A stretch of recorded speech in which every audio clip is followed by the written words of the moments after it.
queria começar falando dessa fala absurda do que deu muita repercussão no final de semana, do Armínio Fraga, economista, ex-presidente do Banco Central, que disse num evento em Harvard, defendeu que o salário mínimo precisa ser congelado, o país precisa congelar o salário mínimo por 6 anos. Eu queria ouvir do Ricardo como que alguém faz uma tese dessa, alguém que está nunca, né, não sabe que nem quer viver com salário mínimo.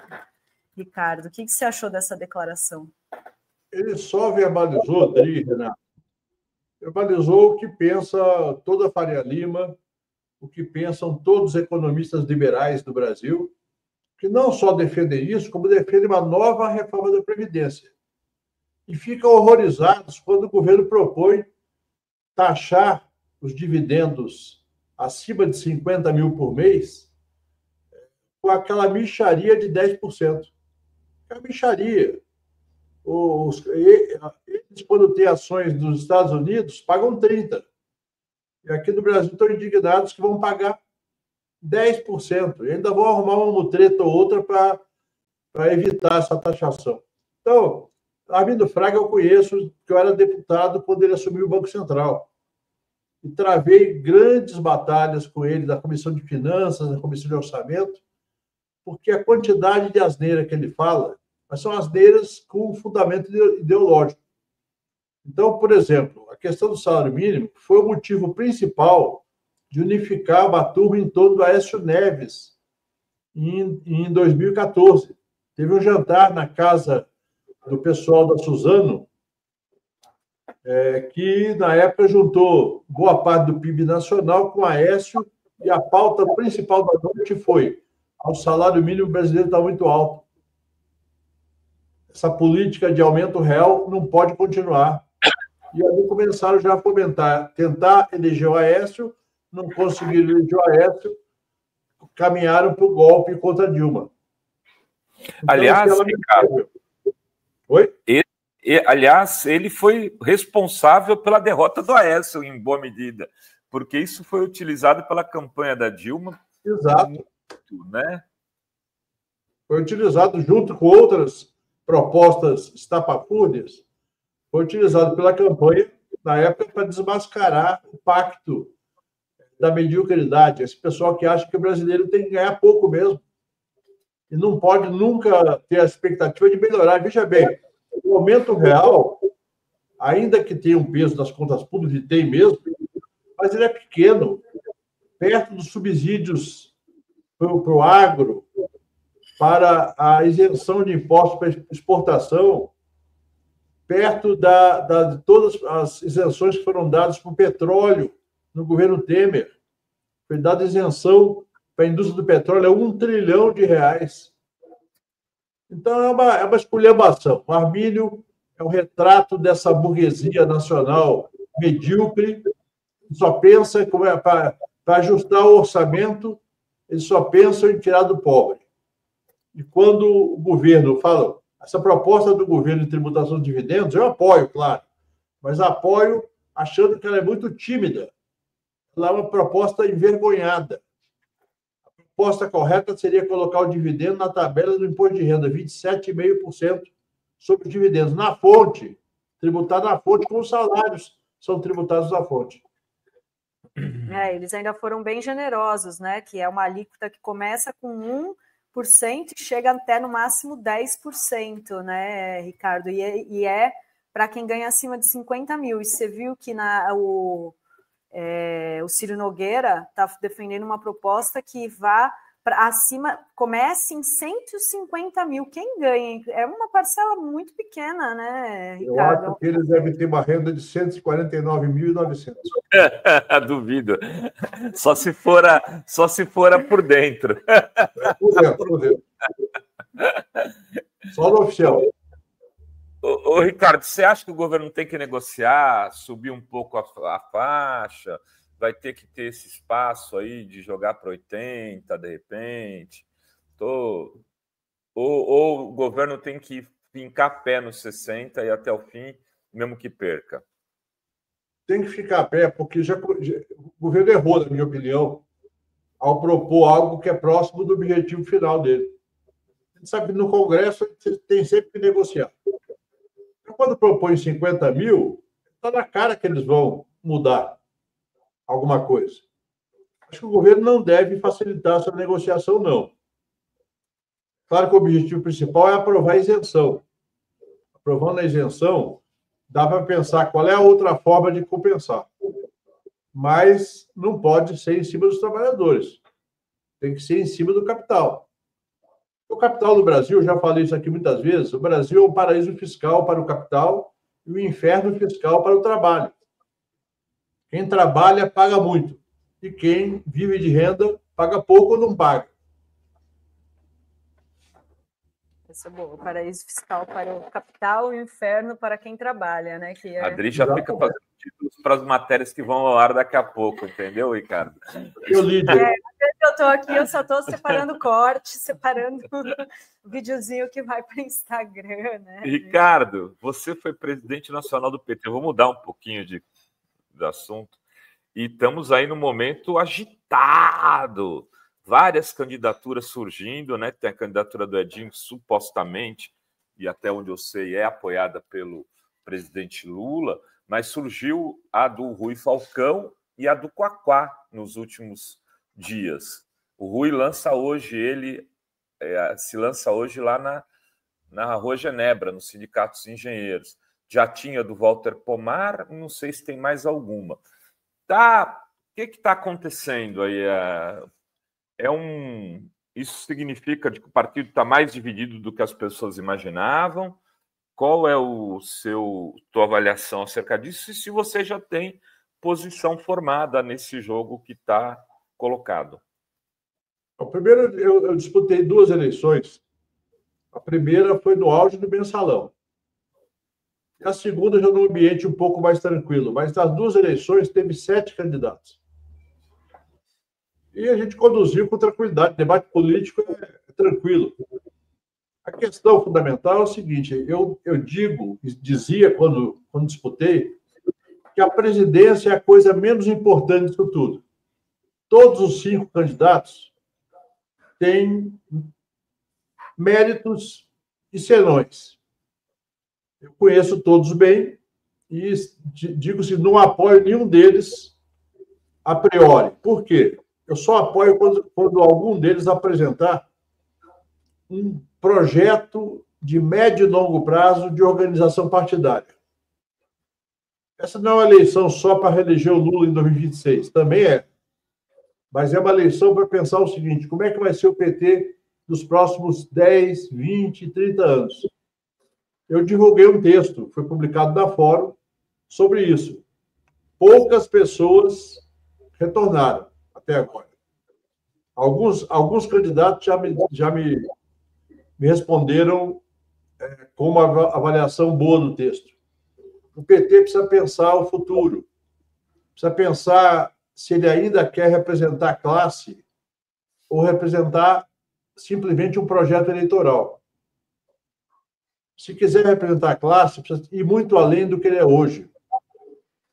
E aproveitar, inclusive, a pedagogia da presença do Lula no poder executivo, né, para fazer um diálogo com essa juventude que já vê no PT e no Lula coisas que não são novas, coisas do passado, que precisam entender a questão de classe, o debate sobre o projeto nacional, sobre a soberania nacional, sobre uma estratégia econômica de médio e longo prazo.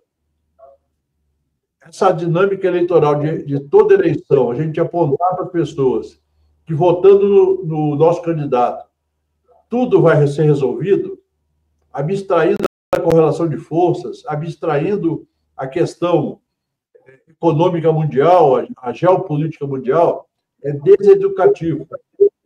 E o PT precisa ser educativo. Na minha opinião, o PT tem que ser um partido educador e um partido organizador. Então, qualquer desses 5 candidatos ou outros que surgirem, que acharem que o meu apoio vale alguma coisa, vamos discutir um projeto organizativo do PT, de médio e longo prazo. Muito bem.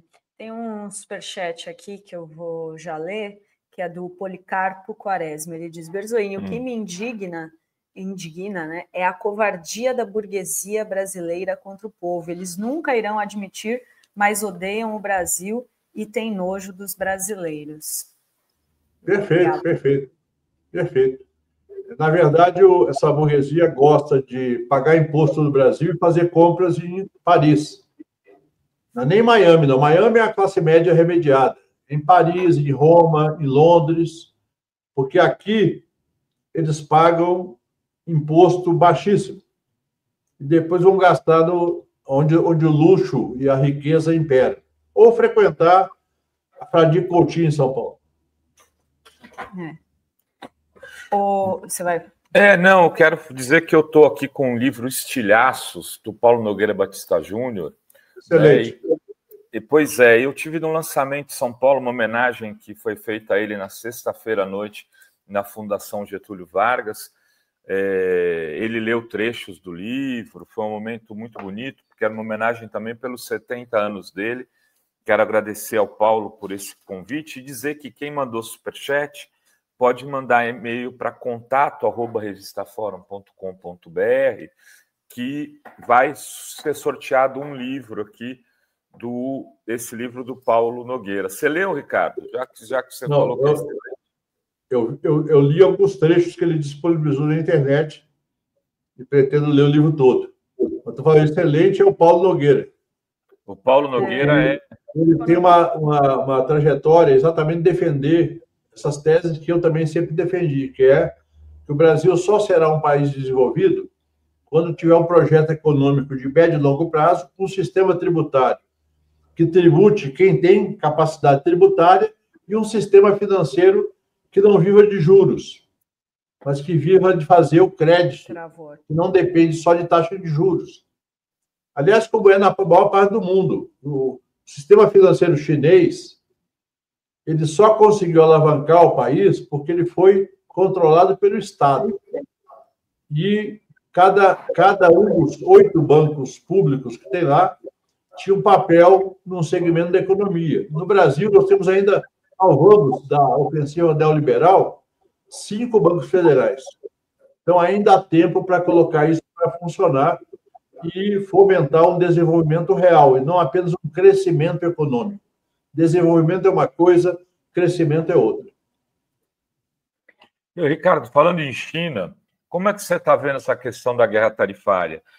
Os Estados Unidos têm alguma chance de sair melhor do que entraram nisso daí? Bom, primeiro, eu acho que a profecia da Dilma está se realizando, né? Todos vão perder no final. Todo mundo vai perder. Vai ser bom para o Brasil, porque vai ser bom para o agro, talvez, mas não para o Brasil. A Europa está numa situação de impasse terrível, porque tem que ficar ali ainda naquela visão da OTAN, mas, ao mesmo tempo, percebendo o desprezo do Trump em relação à Europa. A América do Sul vai toda se ferrar, vai ter prejuízos imensos, e o Trump está mostrando que ele tem um projeto, que eu interpreto dessa maneira, né?